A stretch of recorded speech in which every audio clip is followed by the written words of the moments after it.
ஏசாயாவின் புஸ்தகம் 2ஆம் அதிகாரம் 22வது வசனத்தில் இப்படியாய் சொல்லப்பட்டிருக்கிறது. ஏசாயா 2:22, நாசியில் சுவாசமுள்ள மனுஷனை நம்புவதை விட்டுவிடுங்கள், எண்ணப்படுவதற்கு அவன் எம்மாத்திரம். கர்த்தருடைய பரிசுத்த நாமத்துக்கு ஸ்தோத்திரம். இந்த இடத்துல ஆண்டவருடைய வார்த்தை திட்டமும் தெளிவுமாக சொல்லுகிறது, மனுஷனை நம்புவதை நீ விட்டுவிடு என்று ஆண்டவர் சொல்லுகிறார். நமக்கு சூழ்நிலைகள், பலவிதமான சூழ்நிலைகள் நமக்கு டெய்லி நம்ம சந்தித்து கொண்டு இருப்போம். கர்த்தருடைய பரிசுத்த நாமத்துக்கு ஸ்தோத்திரம். சூழ்நிலை நிமித்தமாக நாம் மனமடிவாகி உடைந்து போய் தேவன் என்னை கைவிட்டு விட்டாரோ என்ற ஒரு எண்ணத்துக்கு வந்து விடுவோம். அப்படிப்பட்ட சூழ்நிலையில் எனக்கு யாரும் உதவி செய்ய முடியவில்லை என்று சொல்லி தேவனை விட்டு விட்டு மனுஷனுடைய கால்களை போய் பிடித்து கொண்டு இருப்போம். நமக்கு சகாயம் செய்ய தேவன் இருக்க நாம் மனுஷனை தேடி ஓடுவோம். ஹல்லேலூயா. ஆனால் ஆண்டவருடைய வார்த்தை திட்டமாய் சொல்லுகிறது, நாசியில் சுவாசம் உள்ள மனுஷனை நம்புவதை விட்டு விடுங்கள், எண்ணப்படுவதற்கு அவன் எம்மாத்திரம். ஹல்லேலூயா. இன்னொரு தமிழ் டிரான்ஸ்லேஷன் சொல்லுகிறது, அவன் நிலையற்றவன் என்று சொல்லப்படுகிறது. நிலையற்ற மனுஷன், இப்போ ஒன்று பேசுவான், நாளைக்கு ஒன்று பேசுவான். அவனுடைய மனம் மாற்றங்களுக்குள்ளாக செல்லும். அவனுடைய ஒரு நிலைப்பாடு அவனுக்குள்ள கிடையாது. அவனுடைய சிந்தனைகளில் ஒரு நிலைப்பாடு இல்லை. அவனிடத்தில் நீ சில காரியங்கள் பகிர்ந்து கொள்ளும் பொழுது அவன் நிமித்தமாய் நீ சில சகாயங்களை பெற்றுக்கொள்ள வேண்டும் என்று வாஞ்சித்து கொண்டிருந்தால் அந்த காரியம் எப்படி நடக்கும்?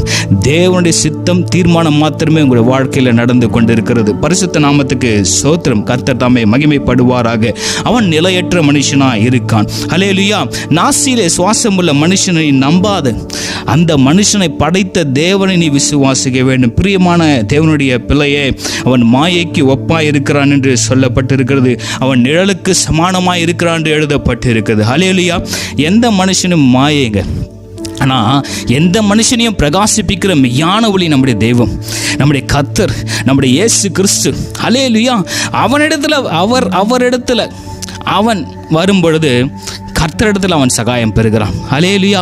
கர்த்தரிடத்தில் அவன் இரக்க பெறுகிறான். கர்த்தரிடத்தில் அவன் தயை பெறுகிறான். கர்த்தரிடத்தில் அவன் ஆசீர்வாதங்களை பெற்றுக்கொள்ளுகிறான். கர்த்தர் மேல் பிரியமாக இருக்கும் பொழுது அவனுக்கு வேண்டிய காரியங்களை தேவன் செய்து முடிக்கிற தேவனாய் இருக்கின்றார். மனுஷன் நிலையற்றவன், தேவன் நிலையானவர். அவர் நித்தியமாய் ஆளுகை செய்கிற தேவன். நம்மை கைவிடுகிற தேவன் அல்ல, நம்மேல் பொறுமையாக இருக்கிற தேவன், நம்மேல் இரக்கமாக இருக்கிற தேவன். அவன் எம்மாத்திரம். உங்கள் காரியங்களை செய்து முடிக்காம எம்மாத்திரம். அவனால் அதை செய்யக்கூடாது, மனுஷனால் அதை கூடாது தாங்க. ஆனால் தேவனால் கூடும். நீங்கள் நம்புகிற காரியம் பல நாள் தடையாக இருக்கிறதா?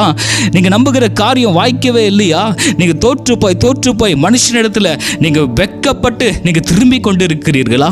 பரிசுத்தமான தேவ பிள்ளை, ஆண்டவர் ஒரே காரியத்தை மாத்திரம் உங்களோடு கூட பேசுகிறார். நீங்கள் நினைக்கிற காரியத்தை செய்து முடிக்கிறது மனுஷன் அல்ல, அந்த மனுஷனை உருவாக்கின நம்முடைய பரலோக தகப்பன். கர்த்தருடைய பரிசுத்த நாமத்துக்கு ஸ்தோத்திரம். நீங்க